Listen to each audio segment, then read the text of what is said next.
Hello. Today we're going to take a look at methods of charging. Way back in the time of the Greeks, they used to find that when they rubbed a piece of amber with fur, things stuck to it. Now picture, when your laundry comes out of the wash and things stick to your laundry, right? This static cling, right? Why does lint stick to you? Why does tape stick to you? It has to do with the separation of charges. So we don't have amber, we have PVC pipe and fur. And when I take this and charge it up, you can see these paper hole punches, or the closest thing I have to lint right now, attract to the PVC, right? So something is happening there, right? There's some behavior here that the PVC didn't have before. See, when I discharge it, didn't really have that behavior before. But now, when I rub it with the rabbit fur, and I don't know if you can hear that crackle, but now suddenly it does have that behavior, right? So something is happening there. And it turns out that we can observe this behavior also with cotton and acrylic. I can take the acrylic and rub it. This is just the same kind of cotton that you would make cotton balls with. And oh look, I get the same event happening. So is the same thing happening in these two materials, or is something opposite happening in these two materials? It doesn't appear as if we've changed anything with either of them, and yet their behaviors have changed. So we're going to take a look at that in a little bit more detail with a look at attraction and repulsion. To look at charge further and attraction and repulsion, we have two balloons here. We're going to rub the balloons with rabbit fur, and very similar to the PVC, we're going to see a new behavior emerge.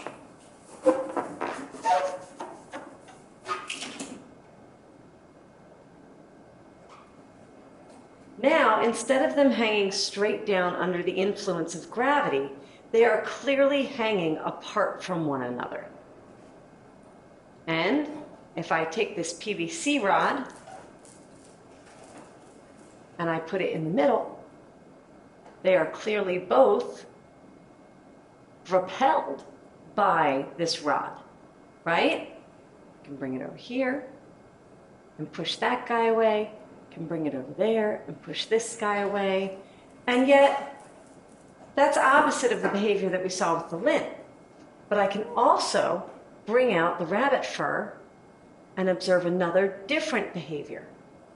The rabbit fur is attracted to the balloon, whereas the PVC repels the balloons. These are opposite behaviors, which let the Greeks and people like Ben Franklin know that we're not fundamentally changing the materials, but we're transferring something from one material to the other. We're transferring negatives from one material to the other. The word that had been used for amber by the Greeks was electron.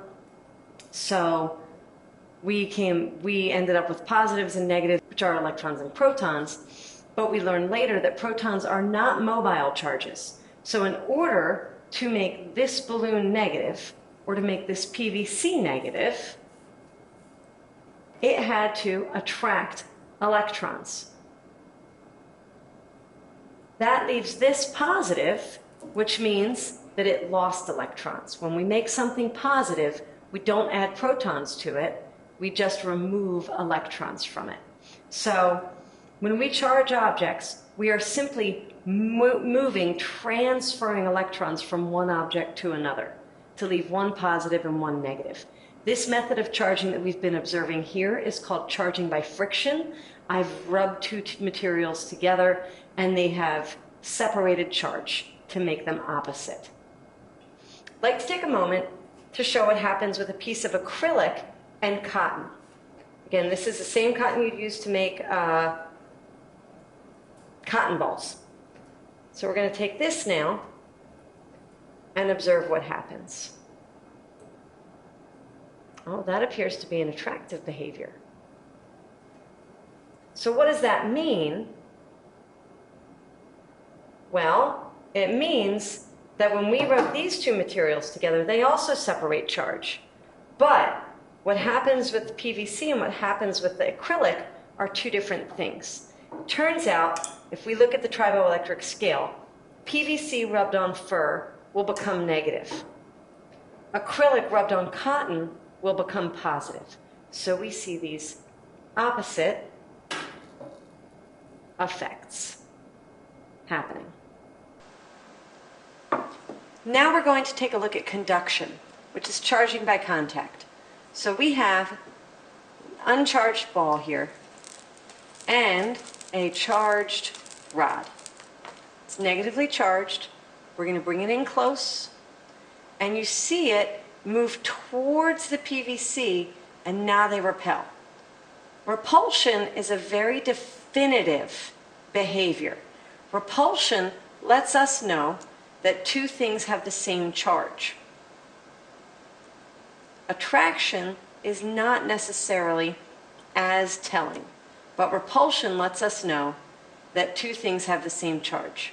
So this object touched the PVC pipe, got the same charge as it because electrons moved from one object to the other, and then it leapt away because now they have the same charge, and as we know, likes repel. So now we'll take a look at another behavior. We have a metal can here that has a balanced number of positives and negatives in it. It has no net charge. And we have a piece of PVC pipe that we have charged negatively with rabbit fur.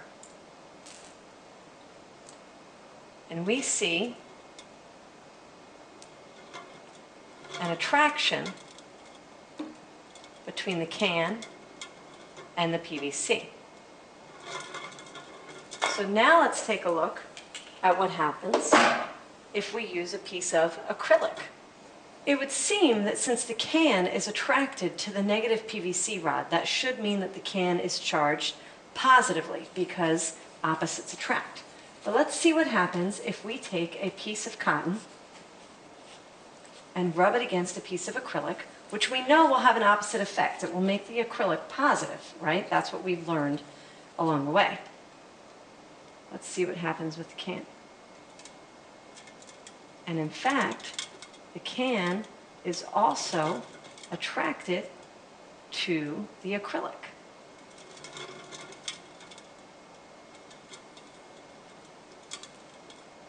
So, it seems that the exact same behavior is happening, but with two opposite charges. This is induction. So the negative rod is repelling negatives in the can to the far side of the can, leaving the near side of the can relatively positive. So even though the can is overall neutral, we have in fact separated charge within the object so that it will attract to other things. There's also a distance factor here, however. Since we've separated negatives to the far side, they don't have as strong of a repulsion from the rod as the positive side of the can is attracted to the rod. So again, the positive side of the can is closer, and so its attractive pull towards the can is more overwhelming than the negative push repelling negatives away in the can. So in conclusion, when we charge objects by friction, we're merely separating charge from one object onto another. Opposites attract and likes repel, but attraction could happen for any neutral object, right? Repulsion is a definitive behavior that lets us know that two objects have this same charge. Attraction lets us know that one object may be charged, but isn't necessarily.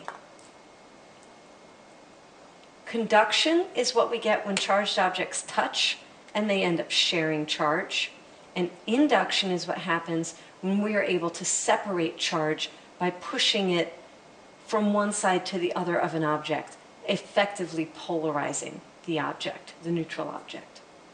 Thank you.